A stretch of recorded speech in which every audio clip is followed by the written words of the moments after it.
아침마다 말씀으로 밝은 빛을 오늘 말씀을 보면 여기에 등장하는 인물들이 있죠. 어떤 인물들이 등장합니까? 당연히 이제 예수님과 제자들이 등장하고 있고요. 그리고 이제 나사로의 가족이 등장합니다. 나사로의 삼남매, 그러니까 제일 큰 위에 있는 나사로가 오빠인 것 같고 그 위에 이제 마르다, 마리아 이 순으로 이렇게 막 그 자매들의 그 서열이 되는 것 같습니다. 물론 성경이 그 대열을 분명히 이야기하진 않지만 흐름상 그런 것 같습니다. 근데 이 가족은 아주 예수님과 개인적으로도 굉장히 친분이 있는 그런 관계였습니다. 근데 이제 오늘 본문의 시작은 어떻게 되느냐? 그 나사로가 병들었다 이렇게 시작하죠. 병들었다. 나중에 보면 나사로가 죽는 모습까지 이렇게 진행되는 것을 볼 수 있습니다. 그러니까 지금 나사로 가정에서 일어난 일은 굉장히 지금 어려운 일이 벌어진 거죠. 예? 뭐 병도 가벼운 병이 아니라 병이 들었다가 죽는 선까지 왔으니까 그 집안에서 이루어지는 일들은 굉장히 지금 어려운 상에 놓여 있는 겁니다. 그런데 이 어려운 상에 놓여 있을 때 그들이 행했던 그 행동이 무엇이었느냐? 3절을 보면요. 이에 그 누이들이 예수께 사람을 보내어 이르되 주여 보시옵소서 사랑하시는 자가 병들었나이다 하니 지금 집안에 어려운 일이 생기니까 즉시 사람을 보냈습니다. 그리고 예수님께 이제 도움을 요청한 것이죠. 그러니까 이런 자세를 보면 예수님을 원래 이 가족들이 좋아했고 좋아하는 예수님께 그 능력을 보여주십시오 하는 어떤 간절한 마음을 지금 보여준 것입니다. 근데 이제 이들의 행동에 대해서 이제 요한복음 11장이 이들에 대해서 어떻게 평가하느냐? 부정적인 평가가 전혀 없죠. 부정적인 굉장히 그 예수님을 사랑하는 가족들이었고 또 내일 본문에 보더라도 그들에 대해서 뭐 그들이 뭐 잘못했다거나 또 잘못한 일도 없죠. 또 그들이 좀 믿음이 부족하거나 하는 어떤 그런 평가를 하진 않습니다. 그런 평가를 하지 않음과 동시에 또 이 가족에서 일어나는 일들에 대해서 요한이 굉장히 심각하게 막 그냥 표현하지도 않아요. 지금 일이 일어났는데 뭐 사람이 죽게 생겼으니까 큰일 났다. 빨리 병원에 가고 뭐 막 해서 굉장히 어떤 그런 아주 장엄하게 기술을 할 수 있을 텐데 그런 것에 대해서 그런 일이 있었다 정도로 기술을 합니다. 그러니까 이 문제에 대해서 뭐 이 정도로 다 끝내버려요. 그리고 이전 4절에 보면 예수께서 들으시고 이르시되 하면서 이 병은 죽을 병이 아니라 하나님의 영광을 위하며 하나님의 아들이 이로 말미암아 영광을 받게 하려 함이라 하고 이제 어떤 예수님이 하시는 말씀이 나옵니다. 그리고 이제 뒤에 나오는 이야기는 누구와의 이야기예요?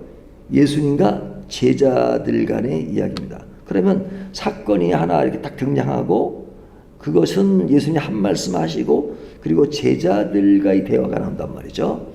그렇다면 이 제자들과 대화는 앞에 있는 사건과 동떨어진 사건이 아니라 그 사건을 염두에 두고 제자들과 하는 이야기니까 앞에 일어난 사건에 대한 예수님이 이 사건이 무슨 의미가 있느냐 하는 것들을 좀 더 깊이 해석하는 거죠. 그 해석하는 것. 그러니까 이것을 오늘 우리들의 상황에 적용한다면 우리들도 이 나사로의 집안에서 일어난 그 일들을 뭐 똑같이 겪을 수가 있잖아요. 겪을 수 있을 때 그들이 어떤 이것을 대처하는 방법은 사람을 보내서 예수님께 도움을 요청하는 것은 아주 좋은 일이죠. 그런데 그런 일들이 일어나는 그 가족의 입장에서 보면은 이게 요한이 기술하는 것처럼 사실 이렇게 가볍지가 않죠. 굉장히 심각한 그리고 굉장히 바쁜 그리고 내일 본문에 보면 이미 예수님이 가셨을 때 나사로가 죽고 사흘이 되던 때 장례식이 이미 이루어지고 있는, 그러니까 사람이 죽어서 굉장히 죽은 사람을 서로 위로하고 하는 그런 풍경이, 그런 상황이 벌어진 것을 보면 이 가족의 입장에서는 굉장히 심각한 겁니다. 하지만 이 심각한 것을 예수님은 좀 뭐랄까 이렇게 심각하게 받아들이지 않는 그런 느낌을 주잖아요. 그런 속에서 제자들에게 하시는 말씀이 어떤 의미를 담고 있느냐 하는 것들을 오늘 본문이 우리에게 제시하는 겁니다. 자, 그러면 이것을 좀 더 자세히 보면요, 예수님은 지금 어디 계셨느냐? 나사로가 있는 지역에서 조금 떨어진 것. 그러니까 지금 베다니 지역인데, 같은 베다니라도 이젠 나사로가 있는 것은 예루살렘에서 가까운 베다니고, 예수님이 계신 건 조금 멀리 떨어진 베다니. 그러니까 그것이 굉장히 걸어서 하루 이틀 가야 되는 거리니까 굉장히 먼 거리죠. 같은 베다니라도.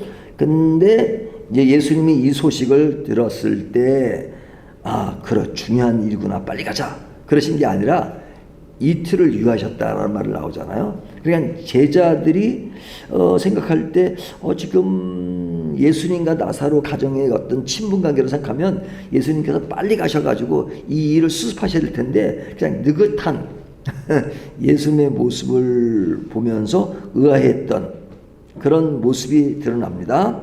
근데 지금 예수님이 이 말씀을 하시면서 즉시 가지 않고 이틀을 머무는 사건은 6절에 이야기하고 하시는 말씀이 9절 10절에 보면 이 병은 죽을 병이 아니라 하나님의 영광을 위한 것이다. 그러면서 비유를 든 것이 낮과 밤의 비유를 들잖아요. 하나님의 뜻 안에서 행하시는 일은 빛 가운데 걷는 것이다 하는 것을 비유로 이야기하는 겁니다. 그렇다면 이 이야기를 지금 누구에게 하는 거예요? 그 나사로 집에서 보낸 사람에게 하는 이야기가 아니라 제자들에게 하는 이야기입니다. 그러니까 예수님은 나사로 집안에 일어났던 사건을 배경으로 그 제자들에게 무엇인가를 가르치는 겁니다. 가르치는 겁니다. 그 가르치는 내용이 지금 오늘 본문 전체를 어떤 시각으로 바라봐야 되는가 하는 것을 우리에게 느끼게 하죠. 자, 그러면 뒤로 가서 제자들의 어떤 행동이 나오는데요. 11장 8절을 보면 제자들이 말하되 라삐여, 방금도 유대인들이 돌로 치려하였는데 또 그리로 가시려 하나이까. 이것은 제자들이 두려워하는 것입니다. 뭘 두려워해요? 유대 안에서, 예루살렘 안에서 그 예수님을 돌로 치려고 했던 사람들이 있었는데, 그런 장소에 또 가면 또 그런 위협을 느끼지 않겠느냐. 그러니까 예수님이 그런 위험한 곳에 또 가려고 하십니까? 라고 이제 제자들이 반응을 합니다. 이것이 처음 반응이에요. 근데 11절에 보면 이 말씀을 하신 후 또 이르시되 우리 친구 나사로가 잠들었도다. 그러나 내가 깨우러 가노라. 그러죠. 그러니까 제자들이 단순하잖아요. 그러니까 예수님의 말씀을 깊이 이해를 못해요. 그러니까 잠들었어요? 그러면 병들어서도 잠자고 나면 낫겠죠 라고 하는 그런 생각을 합니다. 그러니까 예수님의 말씀이 그냥 또 이렇게 가볍게 얘기하시니까 또 가볍게 받아들여요. 근데 예수님의 말씀은 결코 가벼운 얘기가 아니죠. 그래서 예수님이 뒤에 보면 잔다고 하는 것은 죽었다는 이야기다, 이렇게 말씀을 합니다. 그런 이야기를 하시면서 이 죽음이 무엇을 가리키느냐 하는 것을 이야기하고 나니까 제일 마지막에 도마가 우리도 주와 함께 죽으러 가겠습니다 하면서 앞에 부분과는 조금 다른 분위기를 나오죠. 예수의 말씀을 듣고 우리 죽으러 가겠다. 이 죽으러 가겠다는 것은 뭐예요? 예수님이 이제 예루살렘에 가면 위험한데 그 위험한 거 괜찮습니다. 우리도 죽으러 가겠습니다 라는 어떤 그 당당한 모습. 그러니까 이들의 변화를 보면 두려움 속에 있다가 오해를 하고 있다가 지금 어떤 결단의 과정으로 어떤 그들의 믿음이 변화하는 과정을 보여주고 있죠. 처음엔 두려워했어요. 그 다음에 오해했어요. 근데 결단했어요. 이것이 오늘 본문의 굉장히 중요한 메시지의 포인트입니다. 그러니까 이 메시지가 제자들에게 하는 말씀이지만, 그러나 이 말씀은 또한 앞에 나오는 나사로 가정에게도 살며시 주는 메시지가 되죠. 그러니까 그들에게 그마저 세부적으로 하시는 말씀은 없어요.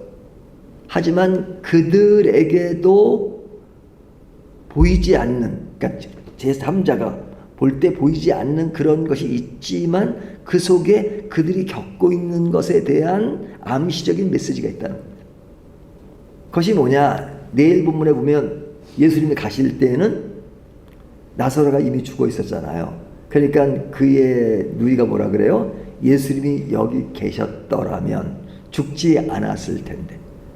그러니까 여기 계셨으면 죽지 않았을 텐데. 그러면서 하는 말이 그러나 오셨으니 다시 살 수도 있다. 다시 해결될 수도 있다.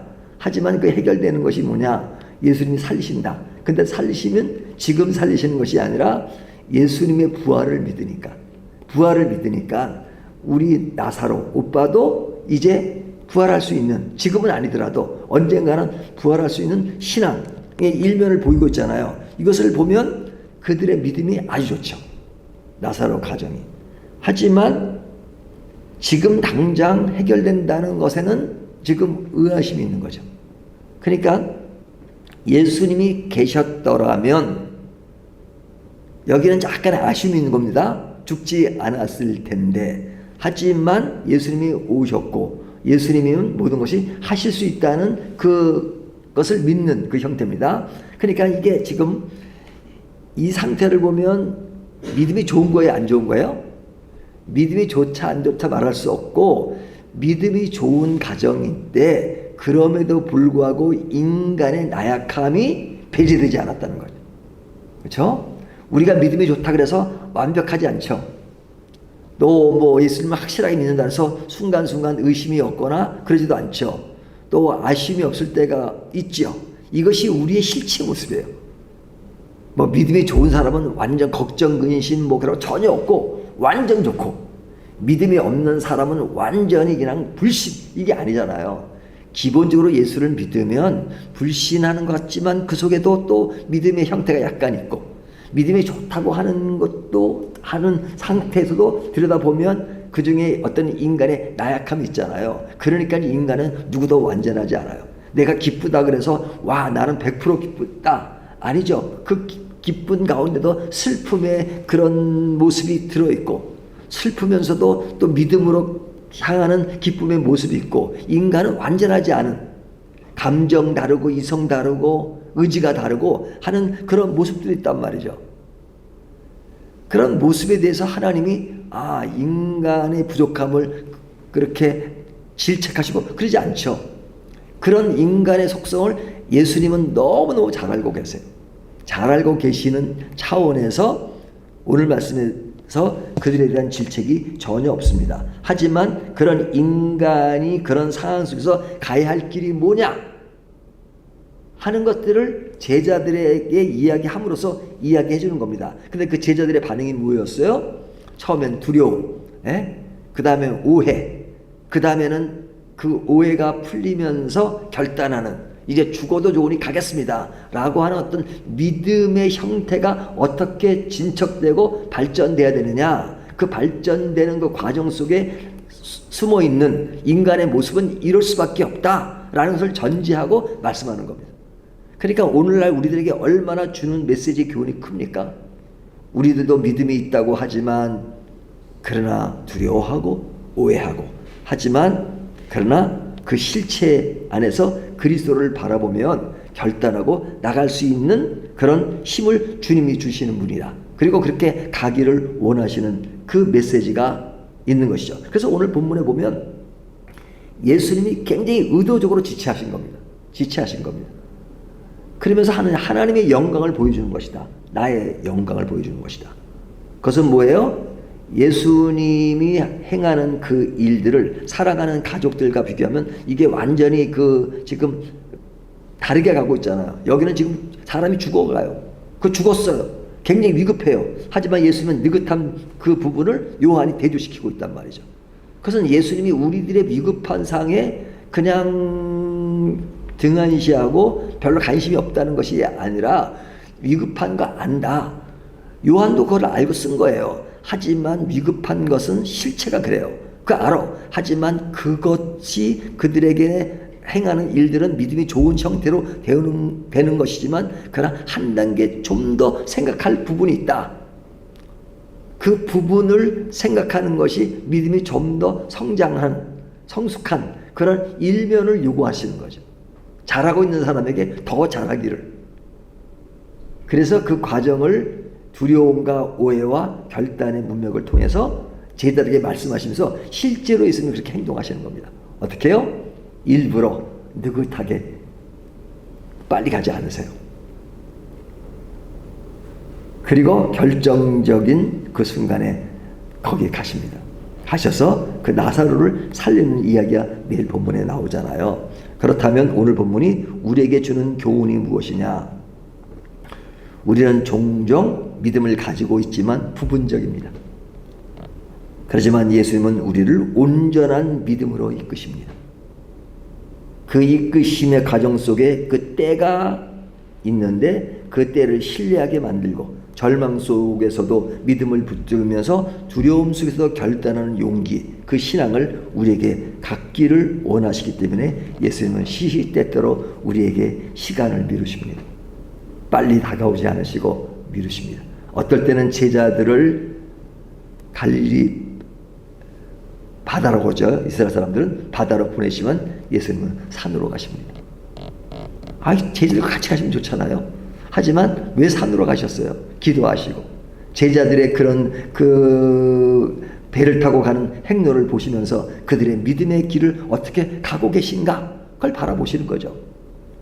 그리고 결정적인 순간에 예수님은 물 위로 걸어오십니다. 제자들이 두려워 떨고 있을 때 예수님이 뭐라고 말씀하세요? 나다. 그렇게 말씀합니다. 나다라는 그 말씀 속에 포함된 굉장히 큰 메시지가 있듯이 오늘 본문 속에서 나사로 가정에는 지금 완전히 엉망진창인 거예요. 사실은 그 상황을 보면. 하지만 그럴 때 예수님이 시간을 지체하시면서 느긋하게 이것은 하나님의 영광을 보여주는 것이다. 그래서 결정적인 순간에 뭐라고 하신 겁니까? 배 안에서 공포에 떨던 제자들에게 나다 라고 말씀하신 것처럼 오늘 말씀에도 그런 말씀을 직접적으로 표현한 거지만 나다. 그 나다라는 말 속에 포함된 것은 뭐냐면 나를 완전히 믿어라. 그리고 우리의 믿음이 부분적인 수준을 뛰어넘어서 온전한 것이 필요하다. 그 온전한 것은 인간이 온전해서가 아니라 온전하신 예수 그리스도가 누구신지를 그리고 예수님이 하시는 그 모든 일을 신뢰한다면 부분적인 신앙에서 점점 온전한 신앙으로 점점 발전해 나갈 수 있을 것이다. 하지만 너희의 인간의 나약함을 안다. 그러니까 인간을 신뢰하지 말고 주님을 신뢰하라. 인간의 모습은 두려움과 오해. 그렇지만 주님에 대한 확실한 오해가 풀렸을 때 결단할 수 있는 것처럼 너희도 결단할 수 있을 것이다. 라고 오늘 우리에게 주시는 말씀인 것입니다. 오늘 이 말씀을 가지고 우리도 좀 더 부분적인 신앙에서 온전한 신앙으로 나아가는 저와 여러분이 되시기를 주님의 이름으로 축원합니다.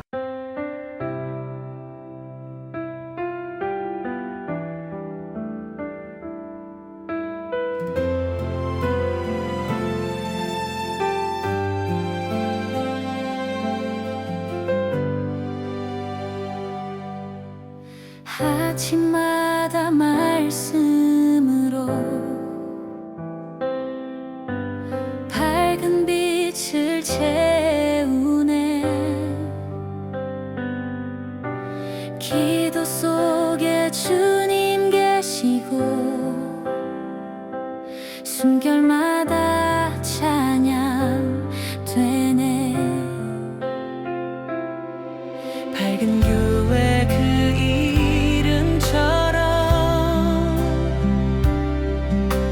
세상 속에 예배하리. 그